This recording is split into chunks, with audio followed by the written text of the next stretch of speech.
Okay, I'd like to welcome everyone to the Monday, September 14th meeting of the Norton Conservation Commission. Before we get started, I just have to read the guidance from the governor. Pursuant to Governor Baker's March 12, 2020 order suspending certain provisions of the open meeting law and the governor's March 15, 2020 order imposing strict limitation on the number of people that may gather in one place, this meeting of the Norton Conservation Commission will be conducted via remote participation to the greatest extent possible. Specific information and the general guidelines for remote participation by members of the public and or parties with a right and or requirement to attend this meeting can be found at the end of this agenda. No in-person attendance of members of the public will be permitted, but every effort will be made to ensure that the public can adequately access the proceedings in real time via technological means. In the event that we are unable to do so, despite best efforts, we'll post on the Norton Cable website an audio or video recording, transcript, or other comprehensive record of proceedings as soon as possible after the meeting. Okay, our first hearing is a request for determination of applicability, file DET 1100, 305 Oak Street.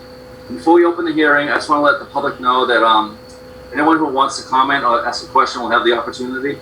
But the way the process works is that the applicant will present the project and then answer any questions or concerns of the commission, and then I'll open it up to the public to ask any questions that they may have. Okay. Ready to get started.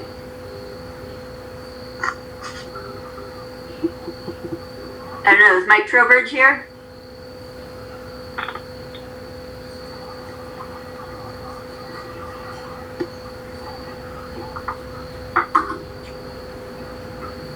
And I have to stop share to see if he's on here. You come back after? Let me see.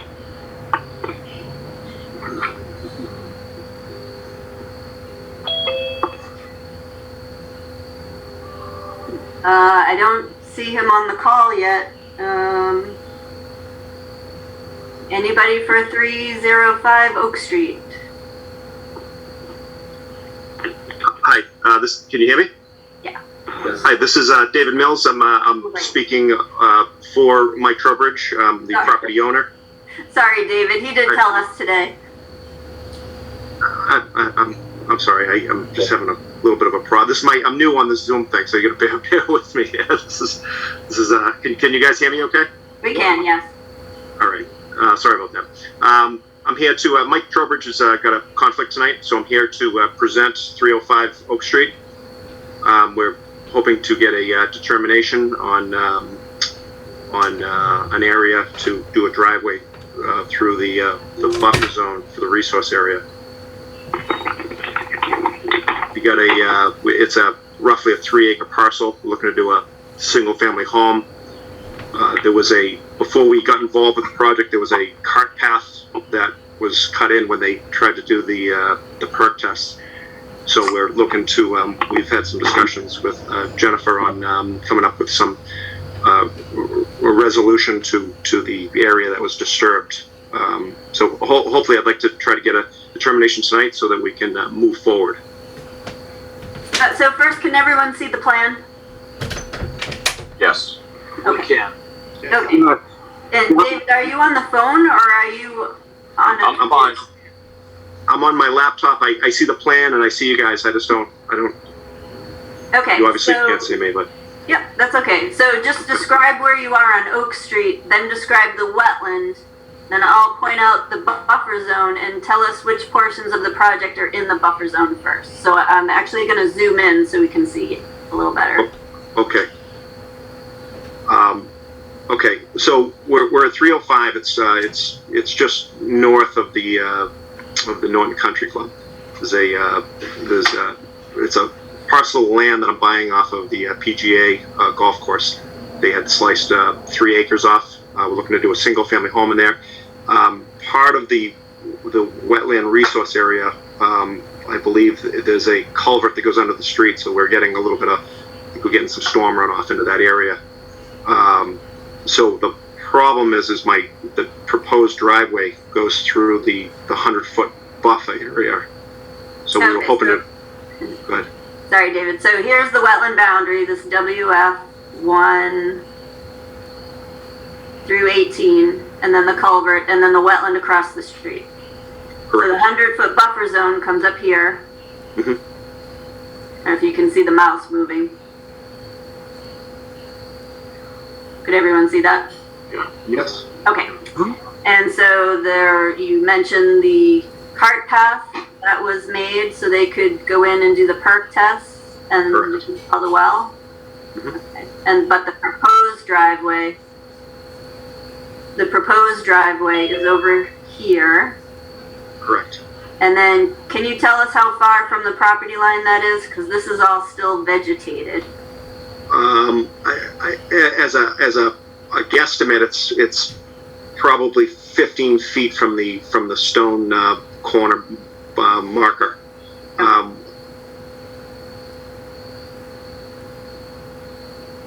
Okay. And so this existing cart path that they made for the perk test and the well, that will be restored. Mhm. All the rest of the work, the house, the garage, the well, the septic system is all more than 100 feet, so that's out of the wetland jurisdiction.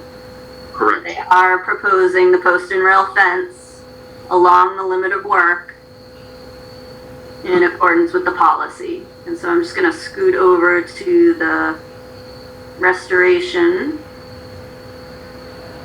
And so, David, do you want to just talk about this restoration area? So you have trees and shrubs proposed there?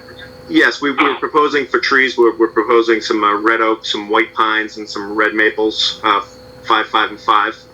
And then for the shrubs, we're looking at low bush blueberries, sweet pepper bush, and high bush blueberries. So we're going to do 6, 7, and 6 on those three. Scattered, so it doesn't.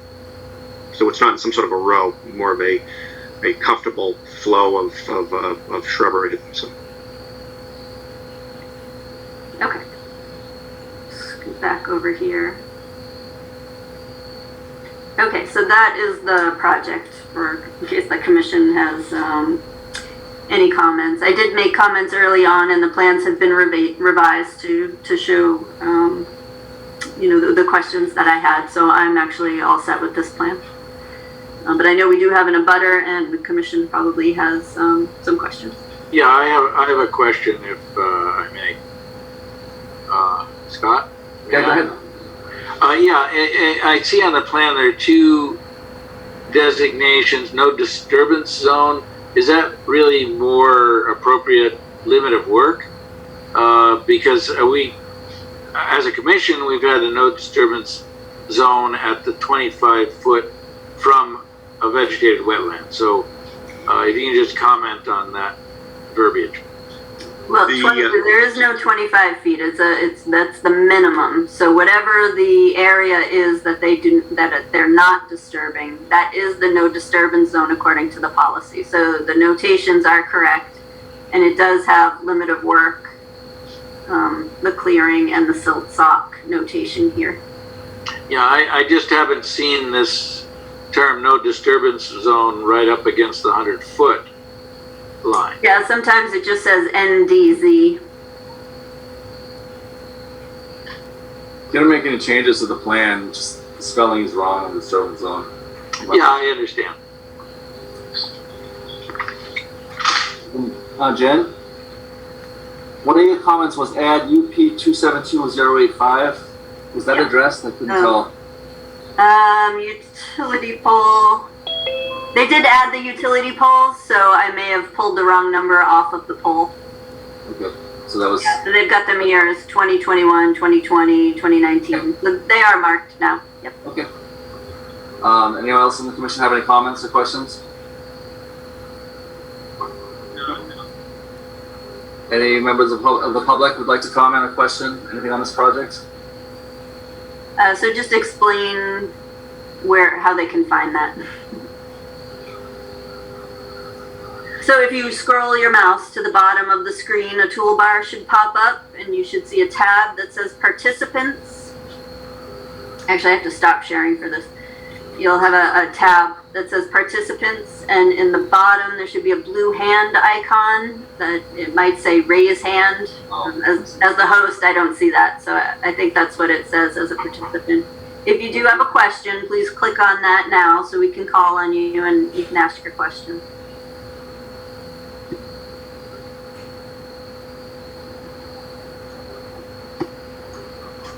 I don't see any raised hands, do you? I don't see any. So if anybody's having trouble finding that blue icon or wanted to ask a question, you can unmute yourself now and ask your question. You can also type it into the chat too, right, if you want. Correct.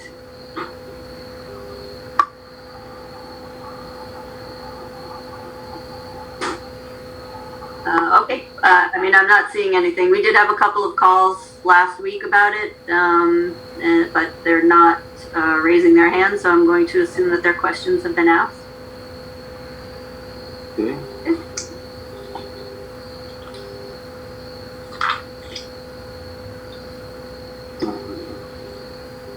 So just need a motion then to, there's nothing else that we need from them, right? No. Just need a motion to close the public hearing.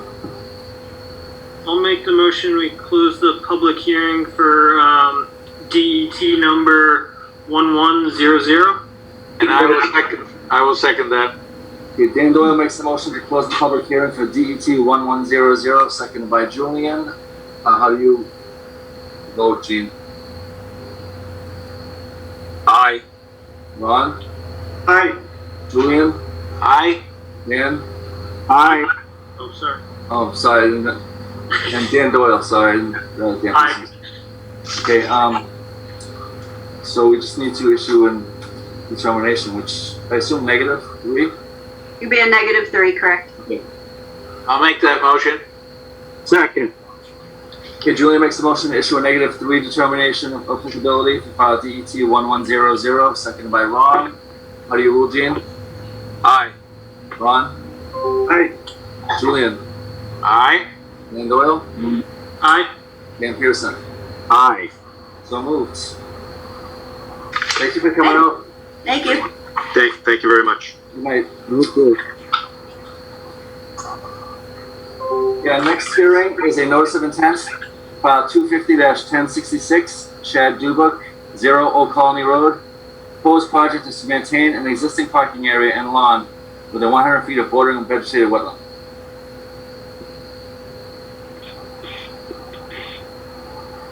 You just give me a second to pull the plan up.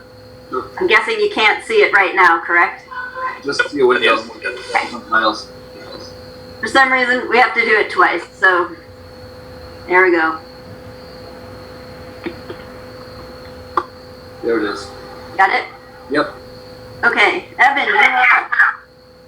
Thank you very much. For the record, my name is Evan Watson from W Engineering, representing the applicant Charlie Pond LLC. Also on the call is Mr. Chad Dubois, who is the owner.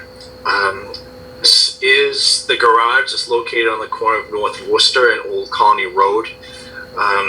You can see if you go by there, Chad's actually done a great job of rehabbing this existing garage. He's put some nice new siding, a new roof, and everything on it. And it looks pretty nice. I like the American flag that he put on the side there too. So what he's looking to do is just really just complete the restoration of the site here by basically improving the lawn. So well, let me take a step back here. So we're here because we are within a jurisdictional area. We're within 100 foot of the wetland to the west, as I have outlined in blue. So the entire site here is or I'd say 95% of it is within the buffer zone. So the idea here is there's a lot of weeds. The site's been here for a long time, basically not being taken care of. So there is an existing lawn. There's a lot of weeds there that he's already kind of trimmed out of there. But he'd like to reestablish a good topsoil layer, put some new seed and establish a nice attractive looking lawn. And then same thing with the pavement out front. A lot of it is cracked and might have a couple of holes in it and whatnot, and has broken pieces all over it. So he basically just wants to clean that up and do just a thin overlay of some recycled rolled asphalt just to clean up the look of the site to make it look attractive. This would be considered a redevelopment project in as much as we're not adding any new impervious area, we're not expanding the limit of clearing, we're not really expanding the site in any way whatsoever. However, I submitted a stormwater report that goes through how we meet the 10 stormwater standards. And basically to achieve our standards 3 and 4, which are the infiltration and the runoff, no increase in runoff, we've demonstrated that we've reduced both the volume and rate of runoff by improving the ground cover in the grassed areas. So we don't need to add any more stormwater or anything for this very small site. And then just to make sure that we did clean up some of the TSS, there is a little bit of bare earth, there is a little bit of erosion there on the south side of the site. Some water does come off Old Colony Road, so just to triple make sure that we're not having any erosion in that zone, we add a little bit of 6-inch minus crushed stone into a little level spreader. So any of the water that comes off of the existing pavement can run through that and slow it down before it might go into the wetland. And then as far as complying with the local wetland policies, we are asking permission to extend the limit of work inside the 25-foot no disturb zone to the existing limit of clearing in the existing lawn area. Again, the vegetation that's there, it's doing okay. I'd call it fair condition. So I think removing the poor soils and replacing them with a higher organic topsoil and some good seed that can be maintained would be good for the resource area and good for the site. And so, Evan, you're talking about this area here, correct? Yeah, just that small area between, yep, exactly. And again, we won't require cutting any trees or anything like that. There was really, I think, only one tree that he took down, and that was, you could see the note behind the house there says tree stump to be ground or removed. There was a tree that was basically growing into the building that was removed for the safety of the building. So there is a stump there that we would like to remove and just smooth out that area. But that's probably the only work in addition to the topsoil and the seed that would need to be done. Okay, Evan, can you go over the property lines and just talk about DOT and the town of Norton's right of way? Sure. So the green highlighted line is the property line. You can see the site is only about 8,500 square feet. It's really a postage stamp as far as real estate is concerned. And then we do front on Old Colony Road, which is a state layout. And then if you see, as you come around the property line, I indicated where it goes from the state right of way to the town right of way. So we're not going to propose to do any work in the state right of way or anything like that. He is proposing to add a couple planters on the south side there, which won't require any earthwork, won't require any disturbance or anything. So it's on existing impervious area, so it won't increase any runoff. But that's just to try and limit trespassers from basically just blasting across his site. He does have, people do kind of cut through there, so he's trying to reduce the amount of cutting through people do between the two roads. And so will those planters continue along the actual property line? I think for right now he's planning on putting them there. Chad, are you on the call? I don't know if you're. I did say the exact location might be modified slightly, but I think it might cut off his own access a little bit. I am on the call. Can you hear me? Yeah. Yes. Yeah, we're just going to put a few right there. So not to hinder parking and just to try to stop people from cutting through. They cut through pretty fast. It's pretty dangerous. Okay, and so all of your parking is contained within my paved area there. Okay. I'll probably just leave the orange cones up for that little other area that's not mine, just so they don't cut past there. Okay. And Chad, can you go over the two different colors in your pavement here and explain the stormwater on your site from the paved areas? Yeah, so if you go out to the site and you take a look where it's smooth gray, you can see that there's, it's relatively solid pavement there. And then as you go out beyond that, there's a lot of little broken pebbles and sand. And if you scrape down, you can start to see some pavement. And then there might be a couple, potholes and things like that in there. As far as stormwater is concerned, I would consider those both surfaces to be impervious right now. I have visited the site after a rainstorm, and all the little puddles, the little pock marks and things in the asphalt were filled with water. So it definitely is essentially a impervious area right now. So the proposed condition would be the same as the existing condition, with the exception that all the broken little pebbles and sources of TSS on the poor pavement would be eliminated. And so you have a high point roughly around here? Yep. Okay. Yeah. So drainage patterns. Yeah. Somewhere around where your pointer is, that more or less goes around to the right of the building or towards the top of the page, and then the other side of that would go south towards that little level spreader area. Okay. So on this side, it's going to go into the grass. Yeah, and that's where I was getting at there, is that area there, we have a much greater distance of grass, and it's nice and flat. And if you go there, that whole zone is very, very flat. So that grass would be able to handle any small amount of TSS generated from this little parking lot.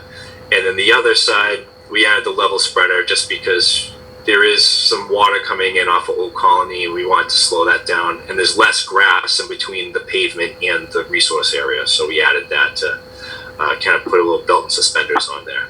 Yeah. And so the level spreader is not just for DOT coming in this way, or from the Old Colony Road coming in this way, is also for this portion of the parking lot. Yes. Flowing down this way as well. Yep, and then you can see right next to your pointer, there's some like rocks and debris and stuff there where there's some exposed soil. So we're gonna pull away that and replace it with loam and seed. So there'll be an improvement to that little section as well. Okay.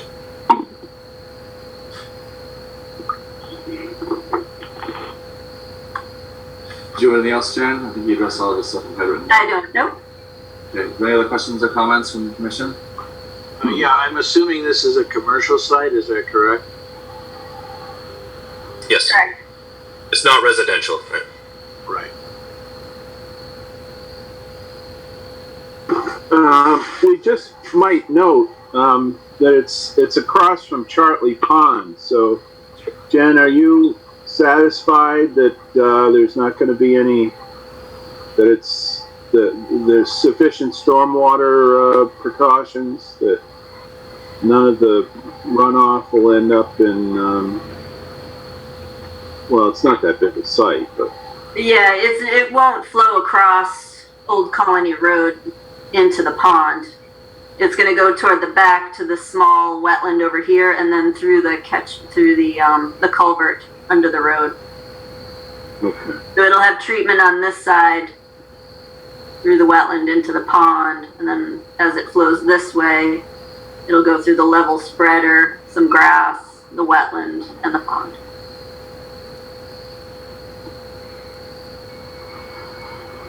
Site was a gas station for many years. Has any testing been done to see if there's contamination from its prior use?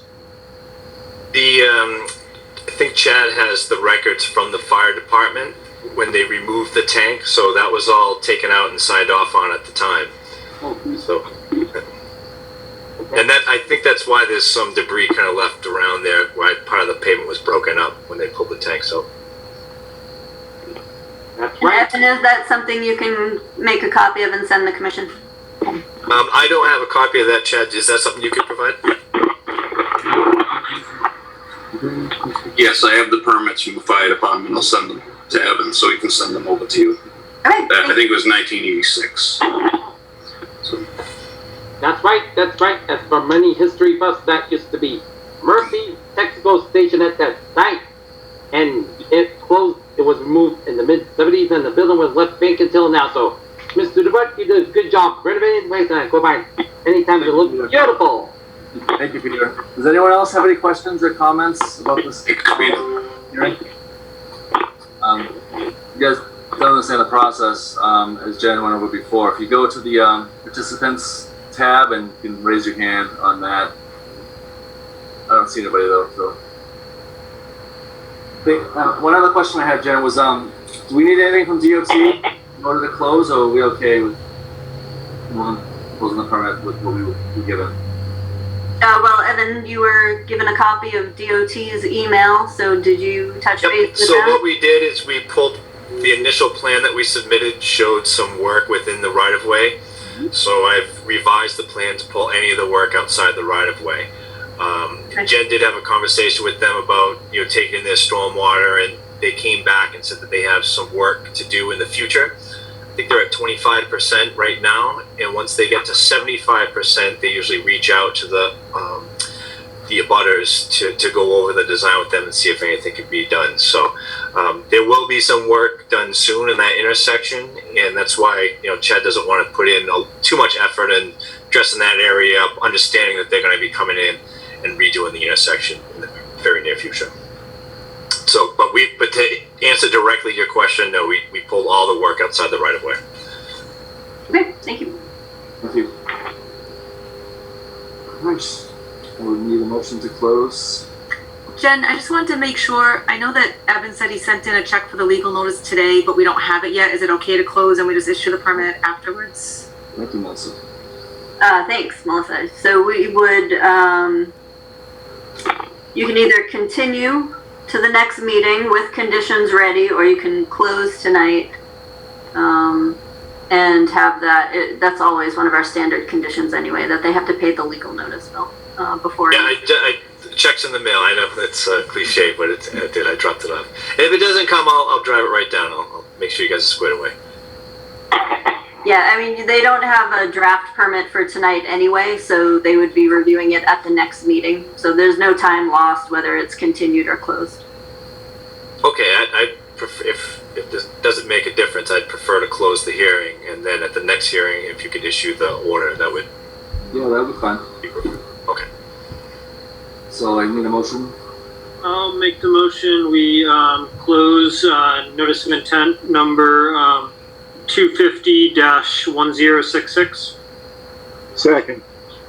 Okay, Dan Doyle makes a motion to close the public hearing for file 250-1066, seconded by Dan Pearson. How do you rule, Gene? Aye. Ron? Aye. Julian? Aye. Dan Doyle?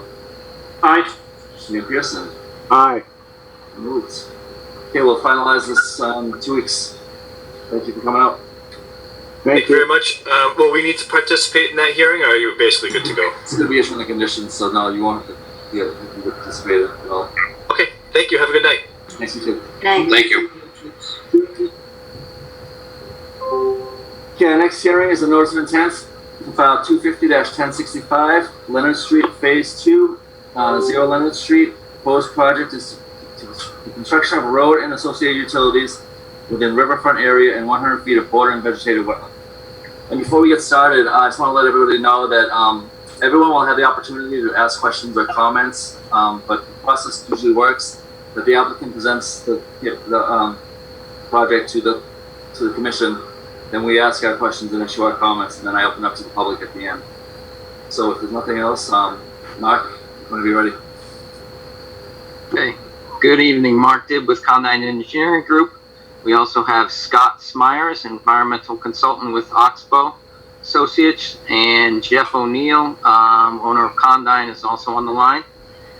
Tonight, we have submitted a notice of intent for our initial permitting of the proposed roadway that will provide us access to what we call Phase 2 of our Blue Star Business Park. The plans that we have submitted will also accompany a preliminary subdivision application that will go to the planning board. These, the plans that were submitted also are for the roadway only. Each individual lot will be permitted at a later date through its own notice of intent. There is some general detail of those lots and of those buildings on the plans, just for reference, for clarity and just to go along with the planning board permitting that's also going to take place, and which would be part of the preliminary subdivision. So we have provided that. The current roadway design is consistent with NEPA approvals in the past, as well as what we still currently are going to ultimately come back to the commission with the individual building lots. It is also consistent with the NEPA filing. I'm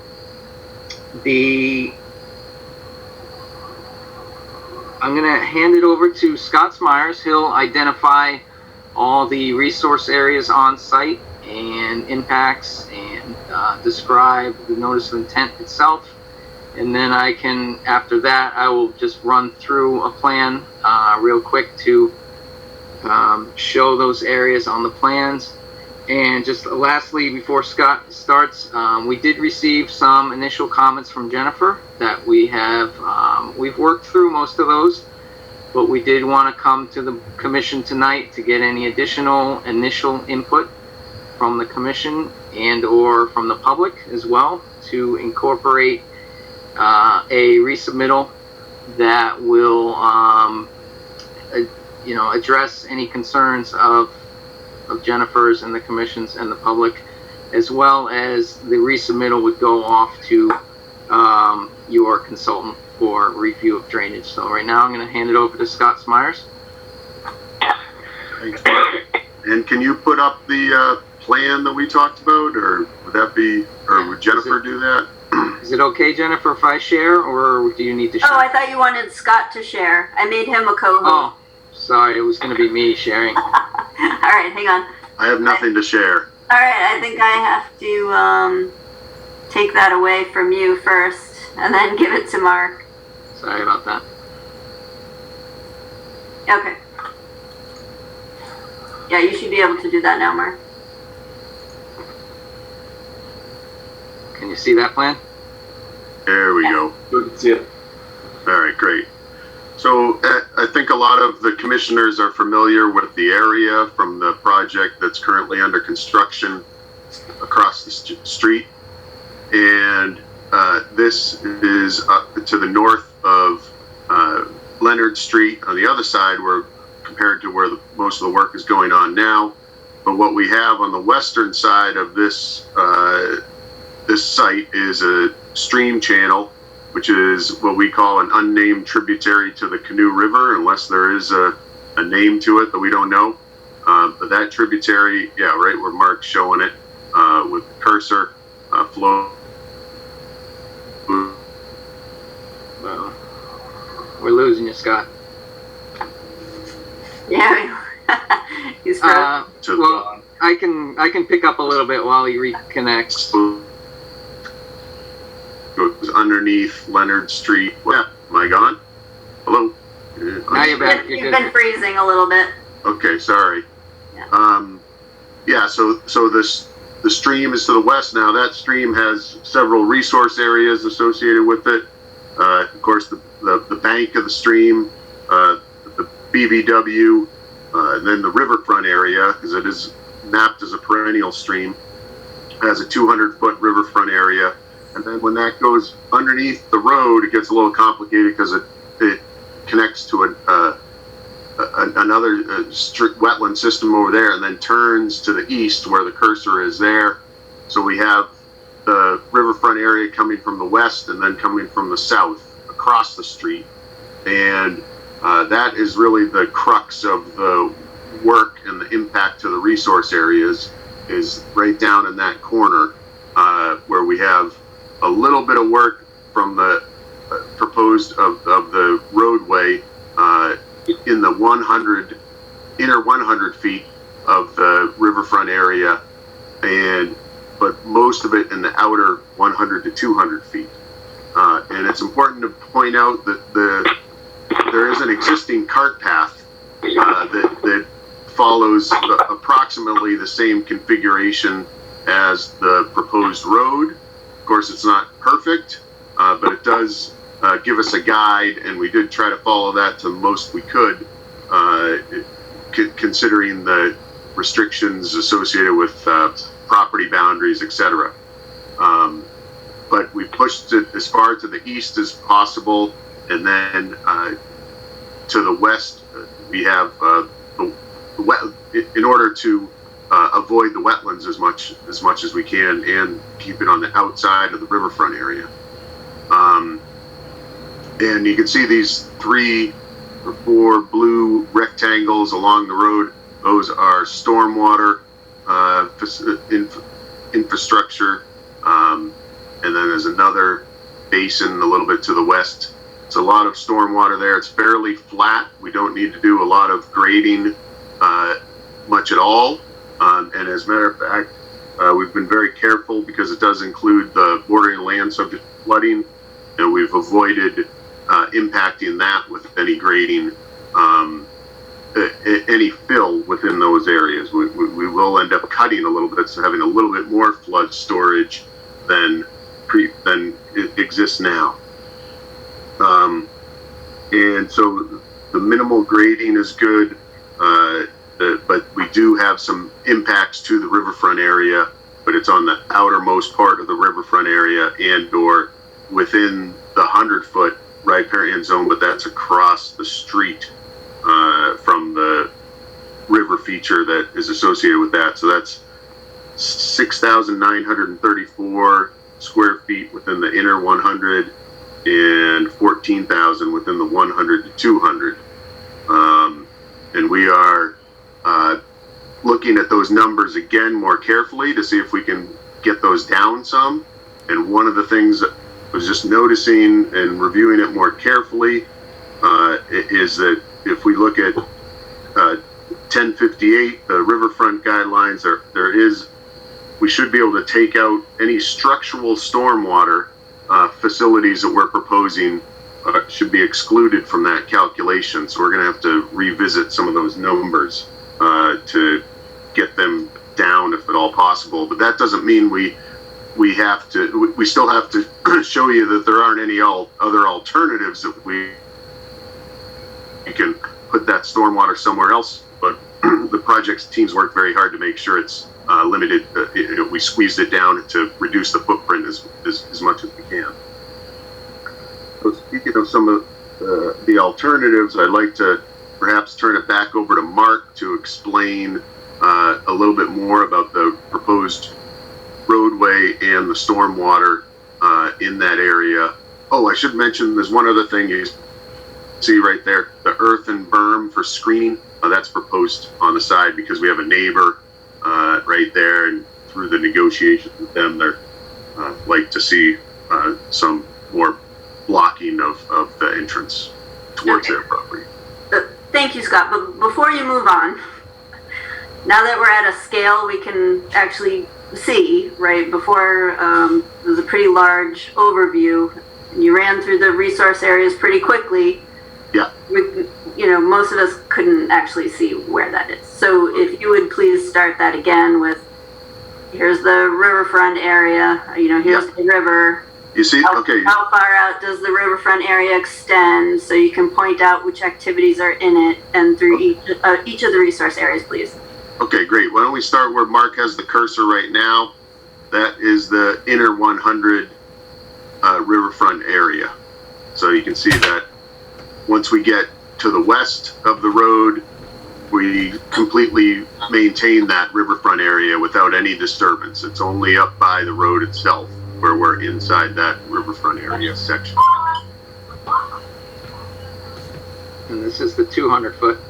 And then you go to the outer 200, or the 100 to 200. See that where Mark's following? So we have, again, the road entrance, and then as we get further north, we get out of that resource area, and it only includes some stormwater once it gets across the street. Okay, and the floodplain? I can assist a little bit. So this orange line is the 100-year floodplain. So, there is some disturbance. Okay. However, there is no fill. It's actually a slight cut.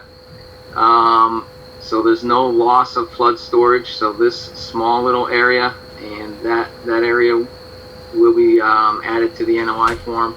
Is some disturbance, but again, no flood storage lost. And just a quick note, everything before you tonight is utilizing the existing mapping of 73.5. Our presentation last month has no bearing on this filing. Correct. But, so that's floodplain. Right, and then the BVW and the 100-foot buffer zone. Is this, wait a minute, is this yellow line? Yeah. That's a buffer zone to the BVW. Okay. And then so as we move up the road, and then the red is the limit of work, which is also the established no disturb zone. So outside any red, we have started adding the dimensions. Okay. I'm trying to keep a scale where we can kind of see where we're going, but not too close. So, again, this is the important area with the riverfront work, the floodplain work. As the road progresses towards the back of the site, Before you do that, Mark, can you show the property line, the neighbor down there, just yes. so I want to make sure they see Yeah. that. So this blue line is the existing property line. Okay. The neighbor's driveway is actually on our locus, but we're not. I think there'd be some significant disturbance to relocate. Hello. Keep going. So we're trying to provide the best possible screening that we can between these the driveways. It'd be significant disturbance to the riverfront area, and there's a pretty significant grade change, which is why the driveway is this, to straighten it, to lessen the grade change versus relocating the driveway. So we're ultimately, I think we may grant an easement. Okay. For that driveway, but that we can continue discussions with that locus property. So throughout the project, we're incorporating low impact development, drainage swales, bioretention area, and infiltration, groundwater recharge. We have provided a full stormwater management plan, but as you go towards the back of the site, there are some areas that are difficult to add swales and things because there are BVWs on both sides. And just another quick note is all the resource areas are exactly per the ANRAD we had previously brought before you. So there's been no change to any of that. So every line and wetland is per that ANRAD. So as we go up the site, there are some areas where we do have a traditional drainage system, but we have the additional treatment that we need, infiltration, to meet stormwater standards. And as we progress towards the back of the site where we have some additional space, we reincorporate as much low impact development, drainage swales, bioretention areas, and more infiltration basins. I think a comment Jennifer had was, what was this area? Yeah. This is a staging / stockpile area that is completely out of buffer zones, and so we just wanted to identify that on the site. And lastly, we get to a cul-de-sac with additional drainage as required. And like I said before, we do show these future buildings, but we're not seeking any approvals or any kind of permit regarding them. I'd like to note one thing. We don't anticipate any other resource area impact other than limited buffer zone for those lots. There will be no further additional, not a single square footage of additional riverfront area disturbance in the future or floodplain disturbance in the future. We don't anticipate anything other than potentially some buffer zone work for anything in the future. I believe that's what I wanted to cover on our initial presentation here. If the commission has any questions. Okay, so we'll just note that there was a substantial letter that went to the applicant, and they're going to work on those, addressing those questions. And we would have those, or do you have an idea when you might have those? We are almost ready to resubmit, so pending any further questions or concerns, we're ready at the latest Thursday, but possibly even tomorrow to get things back to you. And you already mentioned the peer review for stormwater. Correct. Okay, and so has the packet gone to our engineer yet, or are you waiting for our formal letter? This formal resubmittal is what we would like to send to him, so that Okay. there's no. And if I could mention a little bit about the mitigation for work in the riverfront area, we have very limited options here. But we're trying to preserve as much of the natural riverfront area as we can, and then the area that we are proposing to work in, we don't have the room there to do plantings and restoration in that particular location, and then we run out of property within the 200 foot. So we were proposing some form of invasive plant control along the road. I noticed, or parallel to the road on both sides, there's quite a bit of invasive plants, a lot of bittersweet and buckthorn and multiflora rose and the standards that we have in suburban Massachusetts. But so we could offer some control of that in and around the existing riverfront area. Okay, thank you, Scott. A larger project is a little more difficult to do via Zoom with residents, and so this is a good initial presentation of the project. And depending on what kind of questions we get from abutters and the commission, we may have to sort of make our discussions topic driven so we can narrow it down a little bit, and there'll be a robust discussion about riverfront area at another point, but this is a good starting point. Okay.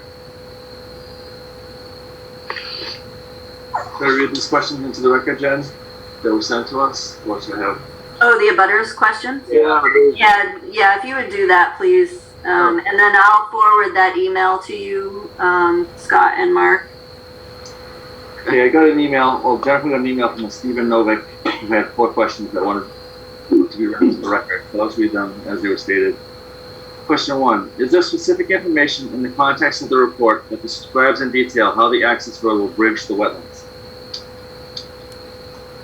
Question 2, currently it is my understanding that the existing dirt road can be submerged during various times of the year and during high rain events. Does the developer provide specific information on the construction of the road, final width, elevation above current grade, and water management, and if so, do they conform to the requirements currently set forth by the Conservation Commission? Question 3, are the proposed road setbacks from the wetlands in compliance with both town and state requirements?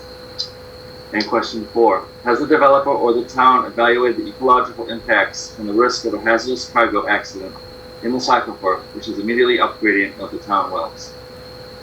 So I think Joe will send you a copy of that email. Yeah, I'll send you the email.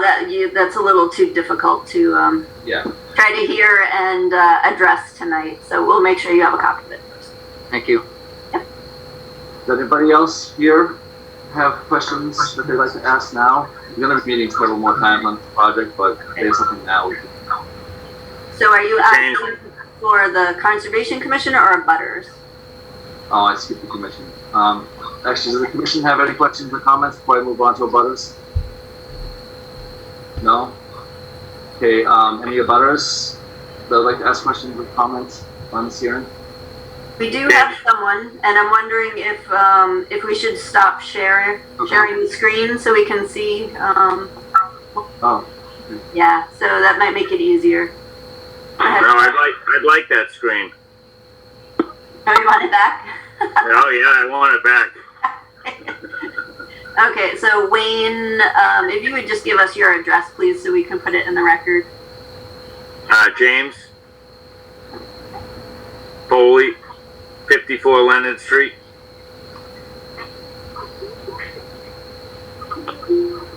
Okay, so Wayne has his hand raised. Sorry, Wayne, hold on just 1 second. Yeah, no problem. I just unmuted. Sorry about that. Okay, James, go ahead. I'm sorry. Yeah, I'm new to Zoom.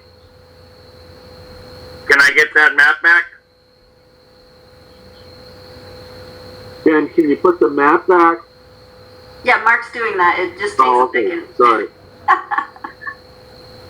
So I am right, James Foley, 54 Lennon Street. Yep, there I am. Thank you.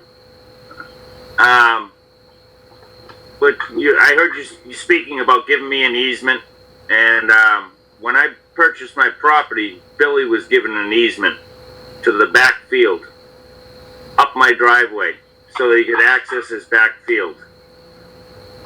You guys are talking about everything being dry. I've been here for 20 years. Nothing here is dry. You have a dry season here and there. I haven't seen anything that is truly noted as property lines when your surveyors were out here. They couldn't find anything. I walked with them. The original plan, okay, by the conservation, was asked, stay away from this area. They said no. And the original plan was, we remember who the chairman of the Board of Selectmen was. But the original plan didn't have that building right behind us either. Right behind my house.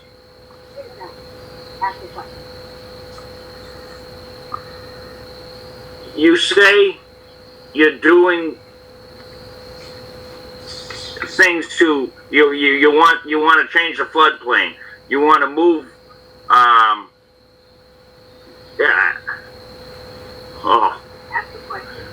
And you said, I guess this is my question. We're talking about phase 2 right now, building a road, when you haven't finished phase 1. You said that you weren't going to do phase 2 until phase 1 was done. You have another building that you haven't even broken ground for. You want to build a road that you have no anticipation. We're going to go later. Am I out of line in asking these questions? Because from what I understood, phase 1 was going to be complete before you came up and turned the corner to go up phase 2. You paved the road today and left everything right there as a drop of water coming into my driveway. Today. That was today. You have, from Jennifer, from what I have read, okay, was that you start at 7 o'clock in the morning and you end at 5. That has not happened one time, one day for this project on phase 1. So just so we know, on phase 2, if it does get approved, it's not going to happen. But my question to you truly is, property lines, abutters, do you have definitive lines? And if so, I would like to see them. Because I spoke and I walked the property and gave your surveyors different spots and everything else that they were just totally appreciative because they couldn't find them. And you gave Jennifer assessors maps that, you gave Jennifer just partials that didn't even add up. You didn't even have the right assessor's map. But assessor maps aren't supposed to be legal. So I am appealing as an abutter at 54 Leonard Street, I guess is what I'm getting at. You when I was in your trailers over at Condyne, those lines didn't match up. You knew it. You didn't have the buffer zones. I'm in construction. I saw them. And we just kind of like ended conversation right there, and then you wanted me to move my driveway, and we stopped. So I would like to see something that isn't just you know, I want a I really don't I don't even know how to put it into words. Okay, if just a quick, I've taken notes on your concerns. For just 2 items, we have a professional licensed surveyor on the project who has identified property lines. We can stake out the corners associated with your lot that are also adjacent to our lot, and review those with you. And second, regarding construction of this roadway prior to completing phase 1, these permitting processes take time, and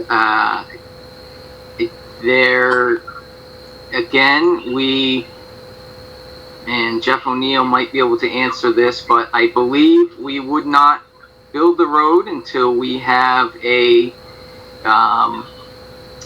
definitely till lot 7, building 7, which is already permitted, which is the lot across Leonard Street, is built, or we have a specific tenant, and we've also permitted that specific building. I do not believe we build the road prior to having another lot fully permitted. Jeff, if you're here, if you could agree to that or not. Yeah. In order to access the back lots, we need the road to get back there first. So the road has to be constructed before we do the construction of any of the buildings that are out in the rear of the property on phase 2. Do you think we would have a permit for one of the lots? At least be working on one? Or I guess, what's your anticipated date, if your best possible date for a construction of the roadway? Our best proposed construction would be starting sometime in the spring.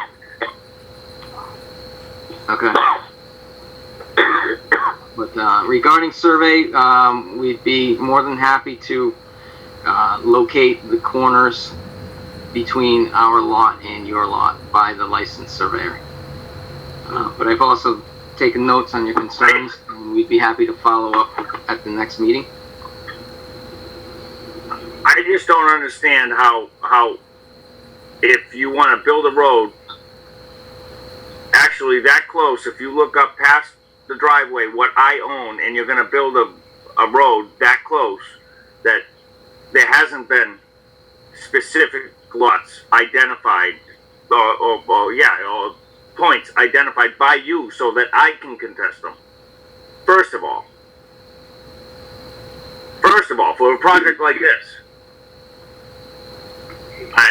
if you come up past my driveway, you say, he's on my, yeah, I understand that. When I bought this property, Billy only asked for access to his back fields. 20 years I've been here. 20 years. Hey, James, we're gonna have to move on. The conservation, they all asked for this project to never come north of Leonard Street. Way back in the day with Giblin. Back in the day. And that building behind me wasn't there at that time either. So yeah, I am a little upset. And just so you know, if you think that, we're just gonna build a road right up here, well then, no, I want to see it. I want to see your marks. I don't want to see a guy that comes out and he can't find it. We find a spot and he says, okay, it's good. Show it to me. Show me that spot. Leave the stake. We're gonna have to move on to the next question, okay? This is gonna be the first of many meetings, so you'll have a chance to comment again the next time, okay? I will. Okay, thank you. Thank you. Wayne, you had a question, right?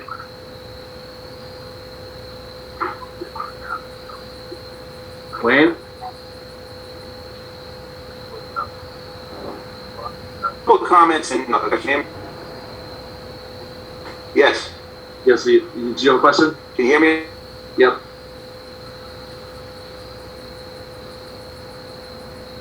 Can you hear me? Yes, You're cutting in and out a little bit there, Wayne. How about now? Much better. Oh, so a couple comments. So I'm seeing Downing Drive that is being proposed road goes up to. When you're cutting out, and with the permission of hiking and field and wood. Maybe it would be better if you typed your question in the chat because we're not able to hear what you're saying. Okay, you still not hearing? Yeah, you're still cutting in and out, Wayne. Do you know where the chat is at the bottom? Yeah. Is there a phone number I can call and go to the next question and I can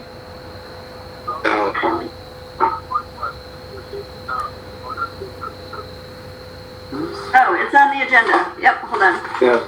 The phone number is 1-646-558-8656.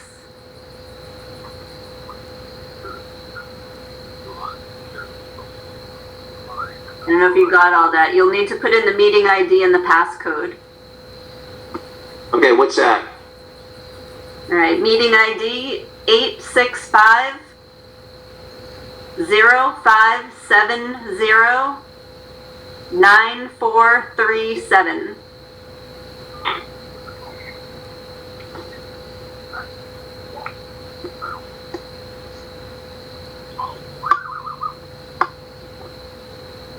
Okay, participant ID?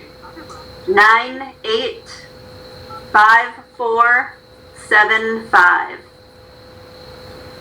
And then you might need to mute yourself on the computer if there's some reverberation.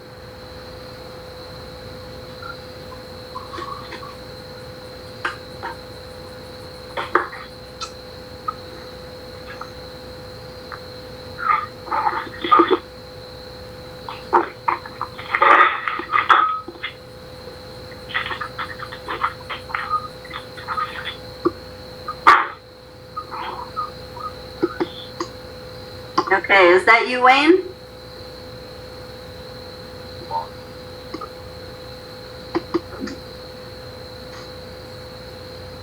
Hello? Hello. Oh, hi. Okay, so is this better? Yes, much better. Oh, good. So I had a couple comments and then a question. So 19 Downing Drive, we abut the field that's being proposed that the road goes up to.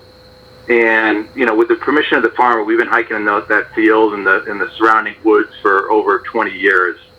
And I can tell you that, I don't know if the Conservation Commission have walked that area, but the field is much elevated from down on Leadage Street.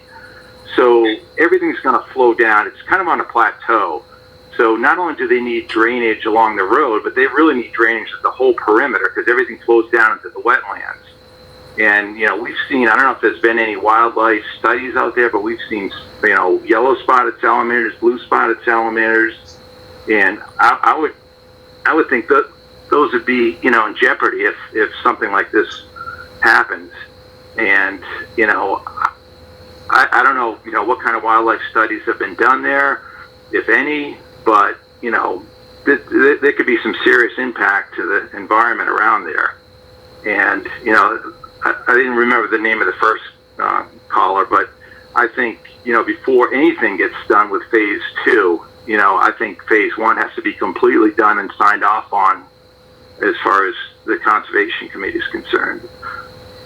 So, you know, I guess my question is, has there been any wildlife studies and impacts done on the surrounding fields and what kind of drainage is going to be guaranteed around the perimeter of the field. Because as I said, it's more on a plateau than, level with Leonard Street, so everything's going to flow down.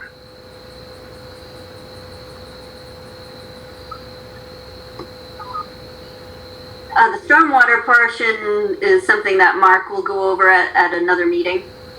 And Okay. we will have the Conservation Commission will have an engineer do a peer review of that stormwater. So we will get comments on whether or not the stormwater is adequate to comply. So somebody from Norton's Conservation Commission will actually go to the site and measure everything? Someone representing the Conservation Commission will go, yes. Okay, good. And has there been any, I'm sorry, you had a question about wildlife. That may come in with the Riverfront area portion, and Scott will discuss that at another meeting when we go more in depth in the Riverfront portion. Okay, and that does stay wet all year round. I mean, we've been hiking there for 20 years. It stays wet all year round. That river flows, that little tributary. I know exactly where that is, and that flows from the wetlands down towards Leonard Street all year round. Okay, right now that is listed as a perennial stream, and that's why they have Riverfront area. Okay. Yep.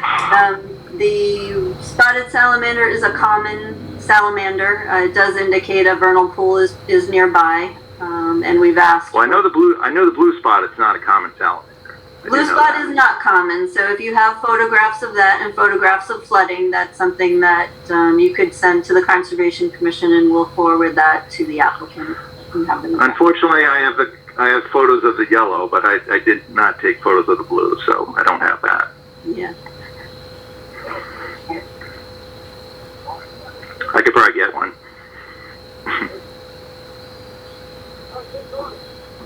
Okay, did you have any other questions or comments for this meeting? No, and just to the comment the previous caller made, I do hear noise up here earlier than 7 and past 5 o'clock. We can hear the dump trucks all the way up here, so I think the hours of operation are not being, adhered to.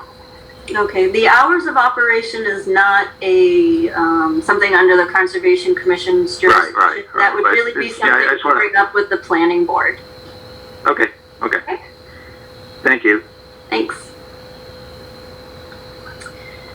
Anybody else have questions? If you want to raise your hand, we can call on you if you have questions at this time. Absolutely, positively have seen the blue spotted salamander. Okay, Frank. Absolutely. That's not Frank.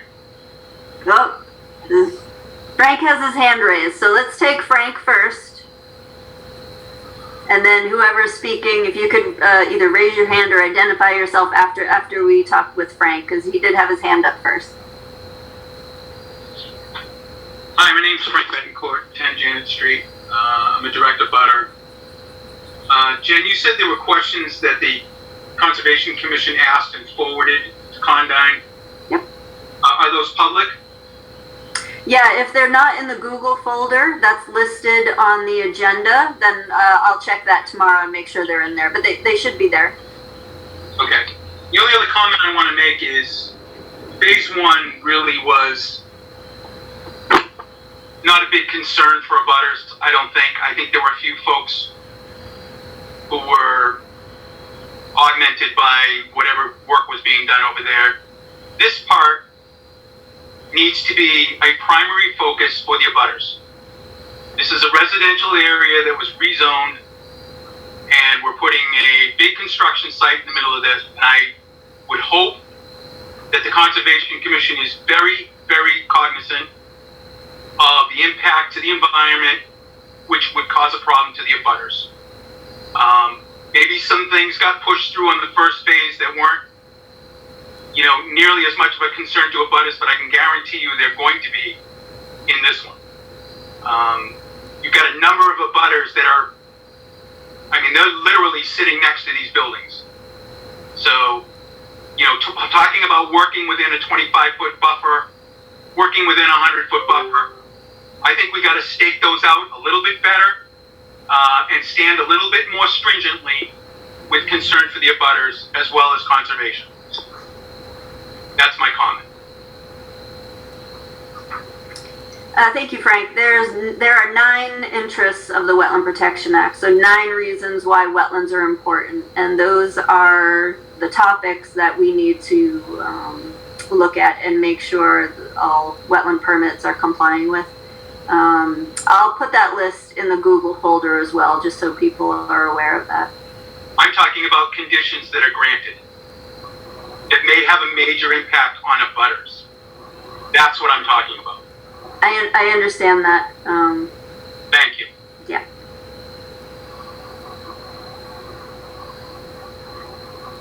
And so who was the other person who was trying to speak before? You didn't have your hand up. So if you're ready and you want to speak, just say your name and address, please. I'm sorry, that was me, James Foley. Okay, Again. James. Did you have something else? Well, just on that blue spotted salamander, yes, we've found a few of them, just rolling over logs. That trees have fallen. Kids in the past, they were here. Absolutely, they're here. No doubt about it. Okay. Yeah. I know pictures. Photographs of that. So. Right. So I'll go find one tomorrow if you want. But nothing for nothing. I understand it's planning board. You actually just answered that. As far as their start times and their end times and their special permits and everything else. But correct. That's these people in the back are going to be, you will be impacted 100% by their ways of doing things. And that was my other, I have one question, Jennifer. How do they go about special permits? Does that go to the planning board for their off hours construction for their work? Mark might be able to answer that better. If it's a planning issue, they would need to go to the planning. I can't answer that because that's not what our board deals with. All right, I understand. I'm sorry, but I want to ask one question to you, Mark. How many times did you ask for a permit for off hours work? Because I go to work at 5 o'clock in the morning into Boston every morning, and 2 o'clock in the morning the backup beepers, the concrete trucks, everything else. So just so you people know, on the next phase, it has not. I want to know how many times have you asked for special permitting for off hours work? This isn't a conservation issue though, James. This is more of planning and highway as far as what they can do and when. We only deal with resource areas alone. Try to keep it moving along. All right, I'm sorry. Okay.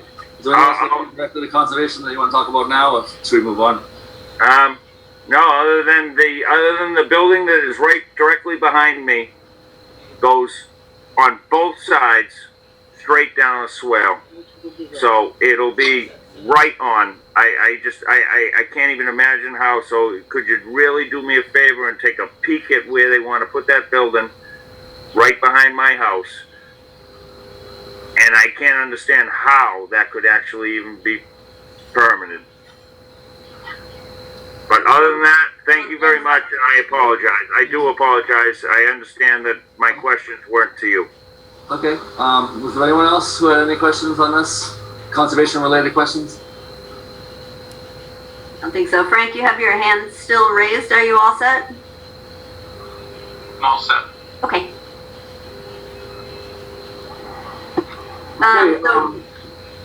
You're submitting information hopefully by the end of the week, and then it'll be forwarded to our peer reviewer. What sort of time frame do you want for a continuance, Mark? We meet once in October. Let's just do the October date. There's a lot of dependency on the peer review. Is the commission interested in a site walk? I guess is kind of a question back to you guys. Because we can locate, things in the field as necessary if the commission wants to perform a site walk. Do we wait till we get the peer reviews comments and then we can address those in the sidewalk? Sure. That makes sense? Okay. Okay. So would you want to continue to October 19th? Yeah, let's do that. Okay, sounds good. So I've seen the motion. I'll make a motion, Mr. Chairman, to continue 250-1065 to the October 19th meeting. Second. Dan Pearson makes a motion to continue the public hearing for file 250-1065 to the October 19th meeting, seconded by Julian. How do you rule, Gene? Aye. Ron? Aye. Julian? Aye. Dan Pearson? Aye. And Doyle? Aye. So moved. Thank you, everyone. Have a good night. The second was Dan Doyle, but we got it. Yeah, I didn't take it, but we're okay. Right. Thank you, guys. Good night. Thank you. Thanks. Thank you. Okay, our next hearing is a notice of intent for file 250-1060, 64 Elm Street, continued from the August 24, 2020 meeting. Proposed project is to repair and replace the existing septic system with associated grading, utilities, and tree removal in the 100 feet of bordering vegetated wetland. And They've requested a continuance to September 28th. Okay. Mr. Chairman, I'll make a motion to continue file 250-1060 to September 28th. I'll second that. Okay, Dan Pearson makes the motion to continue the public hearing for file 250-1060, seconded by Julian. How do you rule, Gene? Aye. Ron? Aye. Julian? Aye. Dan Doyle? Aye. Dan Pearson? Aye. Removed. Hey. Okay, our next hearing is a notice of intent for file 250-1061, 31 Shelley Road. And we were waiting for Board of Health approval, which the here to have received, right? I believe so. I'm going to share the map.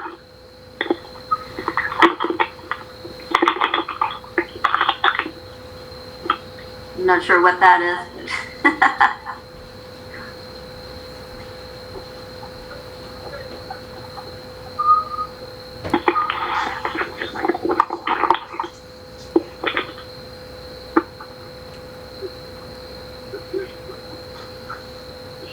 Okay, do we have a representative? Yes, my name is Josh White and I'm from PMP Associates. So basically since the last meeting, we were just waiting on approval from the Board of Health. They had a handful of comments just increasing the septic tank and pump chamber sizes, adding some additional inspection reports, and the only real impact to the Conservation Commission was the relocation of the force main to Field A. We pushed it inside the poly barrier just to get it a little bit further away from the limit of work, and also be easier to construct it that way. Other than that, nothing else really changed. The limit of work is still the same. We're showing the wetlands markers at the 25-foot buffer, which will stake out with the erosion control as well. And that's pretty much it. Okay, that was all we were waiting for, the Board of Health approval. We have had calls from an abutter during the week. I'm not sure if Earl is on the call or not. But I am. I'm on the call. Go ahead, Earl. Earl? Okay. I'm looking at this survey of July of this year. There are no cutouts on this survey, therefore they're on my property. There's a culvert going into my property. Why? No permission. there are do not disturb signs on my property. And that means to me, somebody's going to be working around.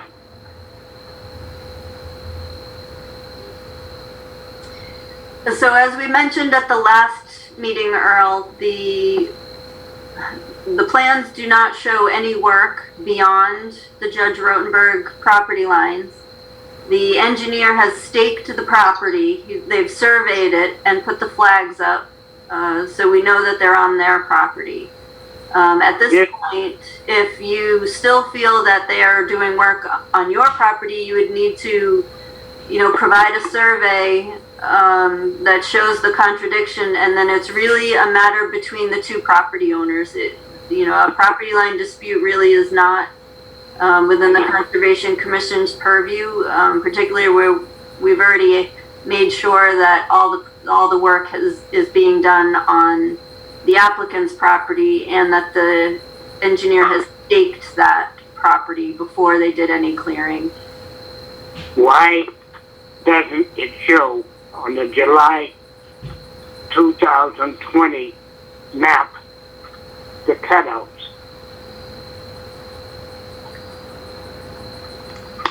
You can't answer that, Earl. We're not looking at July cutouts. Josh, what's the date of the plan that we're looking at?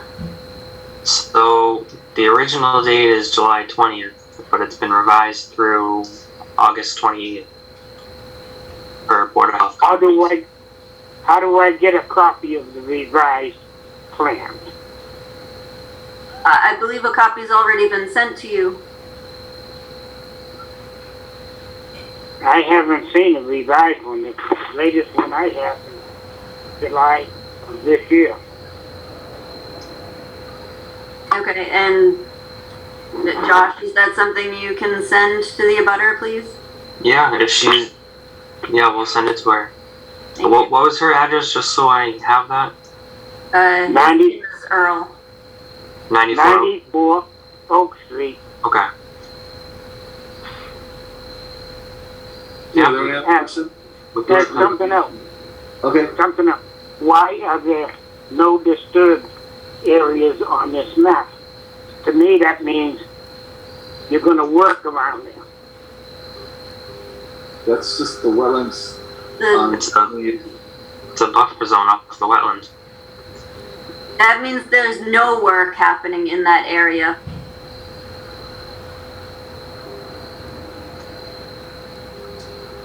And what about this culvert on my land?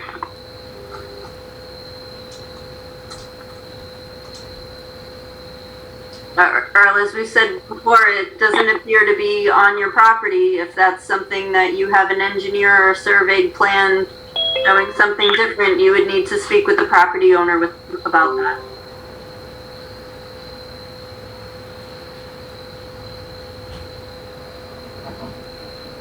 Do you have any questions that are directly related to wetlands that would apply to this hearing? Otherwise, we'd have to move on.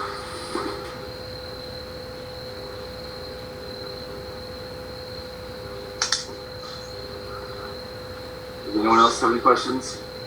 Comments? I'm just going to stop sharing just so we can make sure I can see the participant list. Okay. I don't see any other hands raised. Can I still ask a question regarding the Leonard Street Bay Street project? Well, we've already continued the hearing and none of the applicants are on the phone, but you're certainly welcome to send an email and we can bring it up at the next meeting. Sure, no problem. Thank you. Do you have the email address? Yes, I do. What time does this meeting end at? Whenever we finish. No problem, no problem. I had a very difficult time being able to log in. Okay. Thank you for your help. Okay, thank you. Bye-bye. Okay, so we are ready to close on this then, right? Unless there was additional comments, but I don't think so. I believe you're ready to close, yeah. Okay, I understand a motion to close.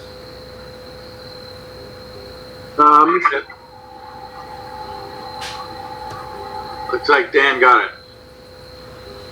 Okay. I guess I pressed the button first. All right. Mr. Chairman, I'll make a motion to close 250-1061. I will second that. Dan Pearson makes the motion to close the public hearing for file 250-1061, seconded by Julian. How do you rule, Gene? Aye.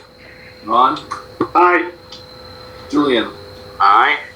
Dan Pearson? Aye. Doyle? Aye. So moves. Okay. All right, thank you. Thank you. Good night. Thanks. Thank you. Okay, our next hearing is a notice of intent, file DEP 250-1064, 3 Mary Jo Road, continued from the August 24th meeting. Proposed project is the construction of a 2-story single-family home, grading and utilities within 100 feet of wetlands and rare species habitat. So,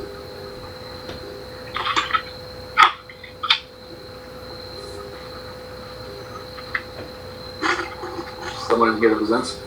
Good evening. My name is Arsen Hambard-Zumian. I'm with Nestry Engineering. Also on the call is Hannah Norwood, the owner of the property. Last time we met, we did not yet have a decision from DEP, and we also did not have any news from Wildlife Habitat, MIPA? No, sorry, Natural Heritage, excuse me. Since then, we received the okay from DEP and the file number, not the okay, but the file number that you needed, and also we received correspondence from Natural Heritage regarding some requirements that were in the original approval for the property that also need to be maintained for this one as well. So on the plan itself, we revised it to show the limit of work and the no disturbance zone as specified at the last meeting. And Jennifer, is there anything else? I think that covers it. I think that was it. Yeah. Okay. Any questions from the commission or comments on this? None? Anybody from the public like to comment or have a question? I see no hands, so I would entertain motion to close. Mr. Chairman, I can make that motion. Second. Dan Pearson. Okay, Julian makes a motion to close the public hearing for file 250-1064, seconded by Dan Pearson. How do you rule, Gene? Aye. Ron? Aye. Julian? Aye. Dan Pearson? Aye. And Doyle? Aye. So moved. Thank you for coming out, Austin. Thank you for your time. Have a great evening. Thank you. Okay, the next hearing is a notice of intent for file 250-1063, Northern Water and Sewer Department, 0 King Philip Road. Continued from the August 24, 2020 meeting.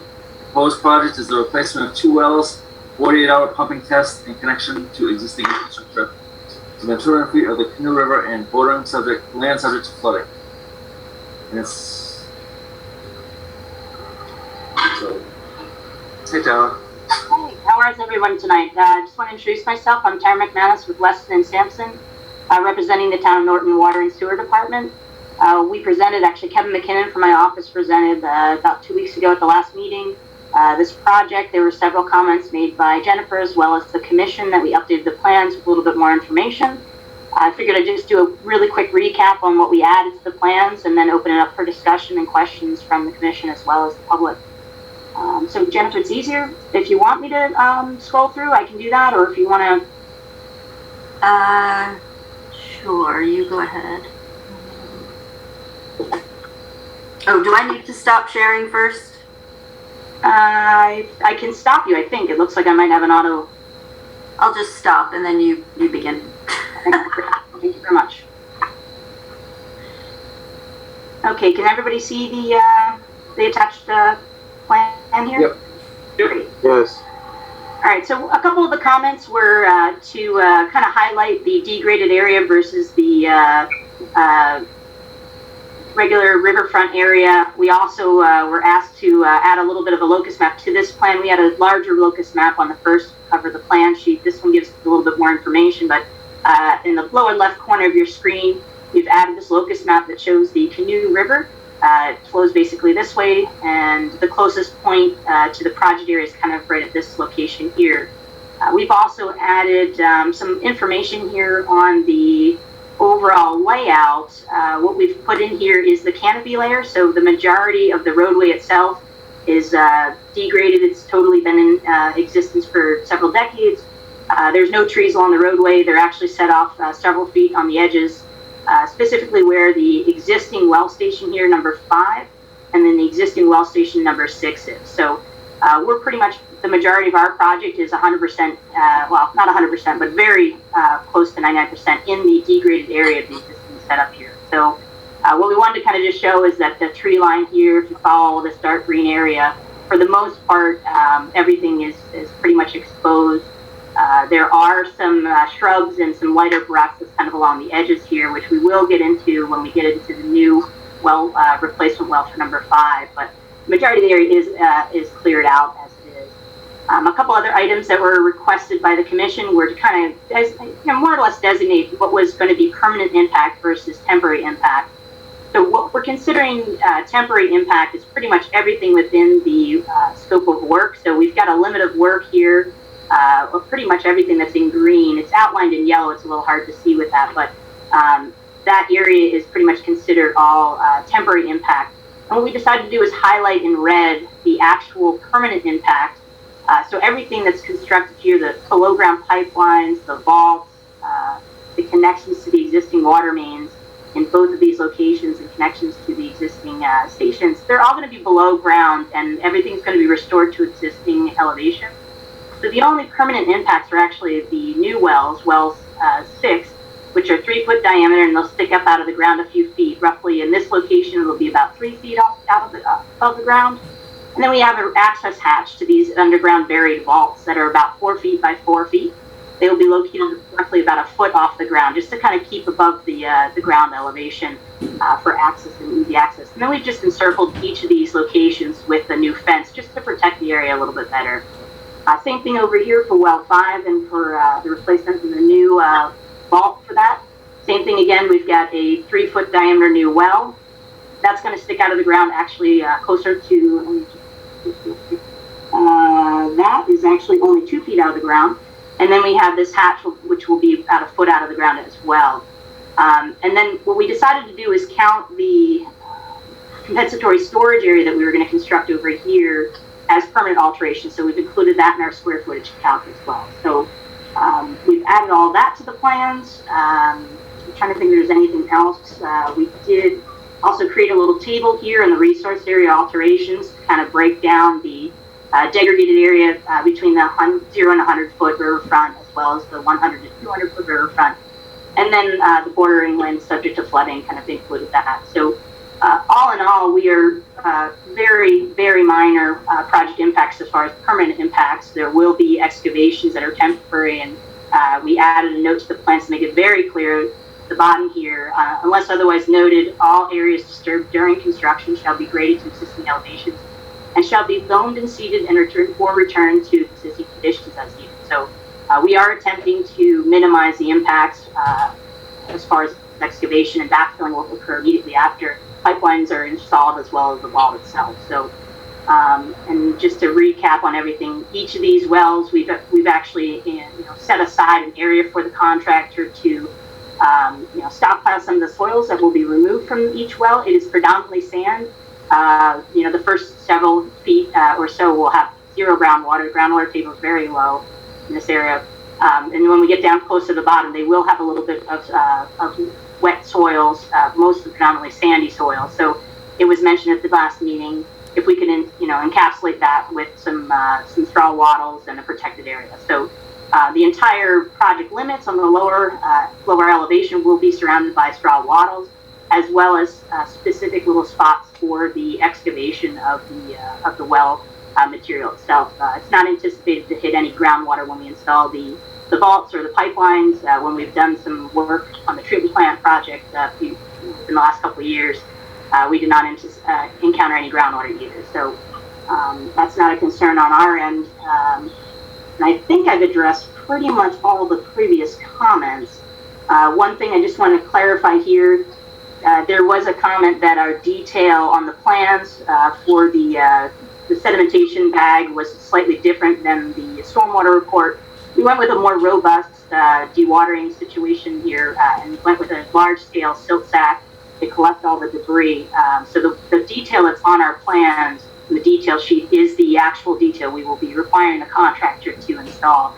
And that apparatus, it basically sets up the straw barrels and the silt sacks around the entire area to kind of additionally prevent any kind of sediment that might come out of the bag, which the bag is definitely designed to handle the flow rates that we're dealing with, as well as the minor sediment that might build up.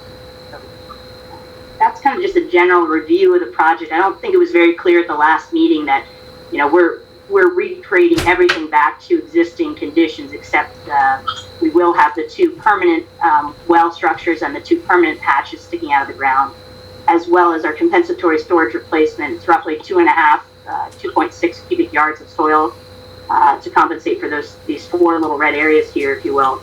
Our suggestion was to do it all in one place and have minimal impact, such a small volume, basically a 12-foot by 12-foot area, reducing it down by a half a foot to get that 71 cubic feet area of soil there. So again, relatively small impacts here. I'd like to open it up at this time to answer any additional questions that anybody has. Thank you, Tara. That was really helpful to have it in color like this. I just have a couple comments. This actually came in today. And so I haven't had time to review all the material that's come in, and we haven't received a hard copy yet, so I would need the hard copy, the full-size plan sheet. At the last meeting, this well number 5 area, I'll just wait till you look at this area up here. My original question was, it looks like it's in a forested area, and why isn't that in an already disturbed area? And so the reply was, it was in the disturbed area, and so now that we have the canopy line there, it's clearly not. So I'm wondering, can that be moved over to an area that's already disturbed versus clearing more vegetation and possibly grading within the riverfront and the floodplain? I'll address that we selected these well sites based on test well drilling, and the actual well itself, that's the location within a couple feet. We can probably move it, but this area compared to a couple other locations we checked in this, we have to be within so many feet of the existing well itself to do a replacement well project. We did several test wells in this area, and this was the most advantageous for water quality, as well as this area is in previously disturbed. I'm going to just pull up a map here that might be a little bit more helpful to just see. The canopy is more the trees. The trees are several hundred feet tall, so their canopy overlaps a little bit more significantly than maybe what the image here shows. So this is kind of a winter shot. This is let me just pull this. Actually, that was going to be my comment. I think the illustrated canopy is what's overhanging, and where the test well is actually cleared land on the ground. It is. So if you can, hopefully you can see this aerial image here. This is well 5 right here, and we are proposing kind of underneath, and you can see the roadway here. The well itself is constructed here. We tried to keep the vault as close to the roadway as possible, but not within the roadway. Certainly we don't want to fence in an area directly across the road. So we tried to shim it in there as best as we could. But there's some brush right here, but nothing, no trees would need to be disturbed to construct this here. And then the water main itself would actually go across the roadway. So we did try to, look at those positions. I mean, when we normally put in some test wells, we did take the little small drill rig and and back it up into some of these areas. So everything was easily accessible, nothing needed to be demoed. So it's some pretty minor brush that would need to be cleared. You know, when we get out there, we can certainly shift it, you know, a couple feet or so, if anything. You know, we'll plan to do this work over the winter. But the well construction itself is planned for pretty much as soon as we get approval from conservation to move back out there and start putting up the erosion control measures. So, you know, the construction of the vault will be at a later date, but the well itself is pretty much designated where it is. But, you know, we have a little wiggle room here. It just seemed like a better, you know, if we put it over here, we'd actually have to put more water main and come back around. So our ultimate goal is to do the least amount of construction as possible. But we could entertain it, but I think it's in a good place where it is. But feel free to you know, provide additional feedback. Yeah, that's it for me until I have a chance to go through what they sent today. Okay. Anyone else in the commission have questions or comments? I do not. No? Anyone from the public have any questions or comments to discuss? I don't see hands. Can I ask a question? It's could we just be reminded of how far the Canoe River is from the extent of work? I know you pointed it out on the smaller map, but well, within 200 feet because they're in Riverfront area, but at the very outer limits of that. Okay. Yeah. So you know, we've marked out here in pink here is the mean annual high water mark, and the wetland delineation line is just a little bit further inland of that. And then our work is all outside of that area, but certainly within the 100-foot flood zone, floodplain, and the 200-foot riverfront. I'll zoom out a little bit more to kind of get the full scope of the different colored lines here. So the Canoe River is pretty much off of our plan, located several hundred feet to the west. Just wanted to. Thank you. Sure. Okay. So Terry, you want to come back in 2 weeks? I know Frank Fournier is on the other line from the Water and Sewer Department, and he's itching to get this project started as soon as possible. But yeah, if there's needed review, obviously we'll come back. Yeah, there won't be any time lost, Tara. We don't have conditions for tonight anyway, and it would have to come up at the next meeting. Okay. Yeah, so they'll have conditions ready for the next meeting, so it's the same. Sure. Okay, sounds good. I see the motion. Mr. Chairman, I'll make a motion to continue file 250-1063 to the September 28th meeting. And I will second that. Okay, Dan Pearson makes a motion to continue the public hearing for file 250-1063 to the September 28th meeting. Seconded by Julian. How do you rule, Gene? Aye. Juan? Aye. Julian? Aye. Dan Doyle? Aye. Dan Pearson? Aye. So moved. Thank you, Tara. Okay, great. Thank you, everyone. Have a good night. Thank you.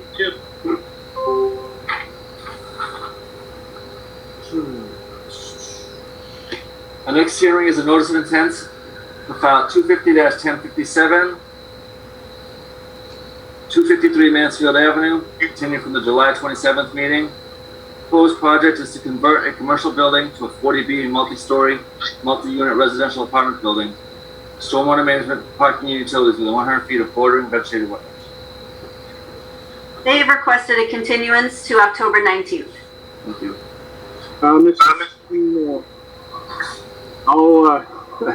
This is an easy one. I'll make a motion to continue. Goodness gracious. Hang on. 250-1057 to October 19th. I'll second that. Dan Pearson makes a motion to continue the public hearing, file 250-1057, the October 19th meeting, seconded by Julian. How do you rule, Gene? Aye. Juan? Aye. Julian? Aye. Dan Doyle. Dan Doyle. He's muted. Is that muted? Aye. For me. Yeah. Thank you.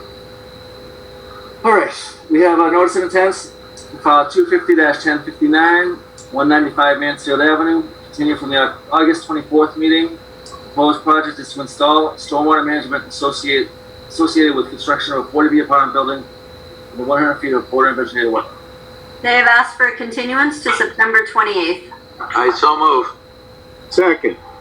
Julie makes a motion to continue the public hearing for file 250-1059 to the September 28th meeting, seconded by Dan Pearson. How do you rule, Gene? Aye. Ron? Aye. Julian? Aye. Dan Doyle? Aye. Dan Pearson? Aye. Removed. Okay, we don't have to do anything with, No. okay, 'cause it's okay. Nope, you're up to ratify the order of conditions for Wheaton College. Okay, do I have to recuse from this whole process? Did you miss more than one meeting? I had to recuse every meeting. Oh, you recused every meeting. Yes, you do. Yeah. All right, Julian, take over. Sure, but this ratification is just calling a roll call for the approval? Correct. All right, so we're going to presume, well, Ron, how do you vote? You ratify this, and Jean? Aye. All right, and then we have Dan Doyle. Aye. And Dan Pearson. Aye. And I'll throw in an aye on that too. And we're out of that, so I'm going to turn it back over to Scott. I'm back. So next we have a request for a full COC for file DET number 571, Welsh Building Corp, 14 Keith Drive. And it looks like a duplicate. Yep, that's a duplicate. You can issue that without any issues. So we're doing, okay. So see the motion. Close to the end, folks. You hang in there. I'll make them. All right, I'll make that motion. I'll second that motion. Who made the motion? Sorry, I have to start. Aye, Julian. Julian made the motion. Julian makes a motion to issue a full COC for file DET 571, seconded by Dan Pearson. How do you rule, Gene? Aye.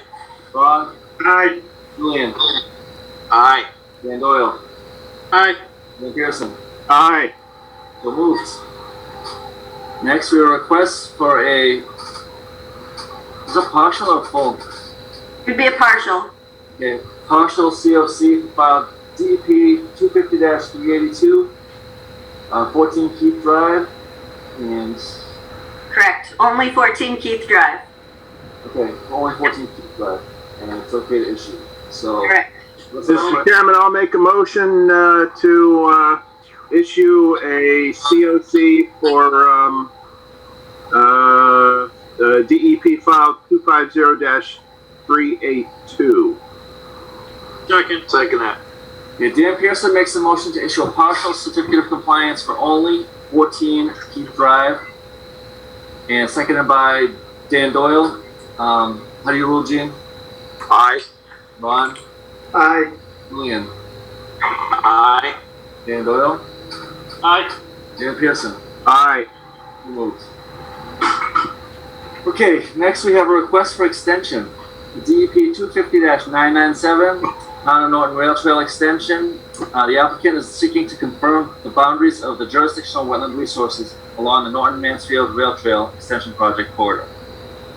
Correct. This is a one-year extension, and they're anticipating filing the notice of intent for the actual construction of the project in the spring or late winter.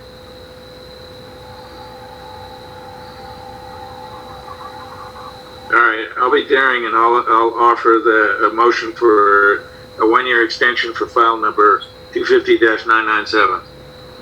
I'll follow the respected colleague and second. Word is second. Alright, Julian makes a motion to issue a 1-year extension for file 250-997, seconded by Dan Pearson. How do you rule, Gene? Aye. Ron? Aye. Julian? Aye. Dan Doyle? Aye. Dan Pearson? Aye. So moved. Thank you. Okay, thank you.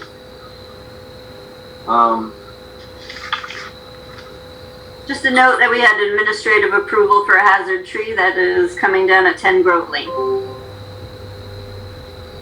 And now you're up to minutes. Okay. So we have minutes for the August 24th, 2020 meeting. Any comments, questions, corrections, Dan? Well, unless you want to correct, capitalize, town every time you say the town, but that's probably, I mean, there's still stylistic things, but not really anything. Motion to accept. I'll make the motion, we accept the minutes for the Monday, August 24th, 2020 meeting. I'll second. Dan Doyle makes a motion to accept the draft meeting minutes from the August 24th, 2020 meeting, seconded by Julian. How do you rule, Gene? Aye. Ron? Aye. Julian? Aye. Dan Doyle? Aye. And Pearson? Aye. So moved. Okay, almost there, guys. New business. We're getting there. So it's just a notification to everyone that there was a declared drought for southeastern Mass. This way, if anyone comes to us and says, I saw the perennial stream dry, it's no longer perennial and doesn't have riverfront area, you can say, but it's in a drought, so it doesn't count. Okay. We have an Eagle Scout project that was completed at Johnson Acres by Noah Byron. And we do have a thank you letter that everyone should sign, you know, with regular signing. So that's something we can leave in the truck if people are able to stop by and sign that when they have time. You have the draft environmental impact statement for Next Sun Energy. That's for the solar project on the Cranberry Bogs. It was just advertised in the Environmental Monitor, so there I don't have the date when comments are due yet, but that's going to be next month. So I'll come up with a draft letter for that you'll see before I send. Under old business, you'll see that DEP did approve the boardwalk through the wetland, even though there is completely surrounded by a cart path. No updates on the violations or inspections.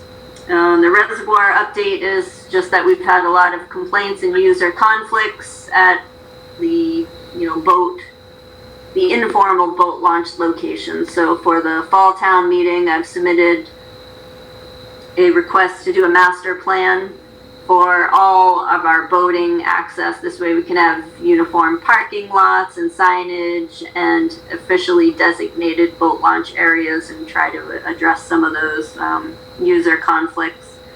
I did apply for a grant for $10,000. I think we have a really good shot at that. The project itself comes up to about $19,000, and we could use about 3,500 of our Serpent hours if the select board approve it. So instead of 19,000, it could be 6,000, but we need people at town meeting to vote for it. And now we're up to Ron, Charlie Pond, and the fish. Tell us, Ron. We have no fish. A number of people have complained to me that they haven't caught a fish in Charlie Pond this spring or summer. And apparently when we lowered the pond for the repair of the wall, the fish went with it. So yeah, and we don't know how to stop that because there would be no water in there and we wouldn't have fish anyway. So Ron did ask if we would contact Division of Fisheries and Game and ask if they would stock the pond. The very polite answer was no, but you can get a permit to buy fish and stock it. So that's what's on your table here. Do you want to pursue purchasing fish to stock the pond? How do we even budget that? How many fish? How do we budget it? I don't know.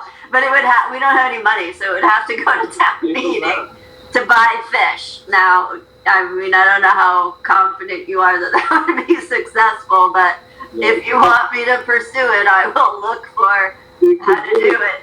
We could give it a fancy name like pisciform augmentation. All the fish aren't gone. They just have to breed back, and they'll be there.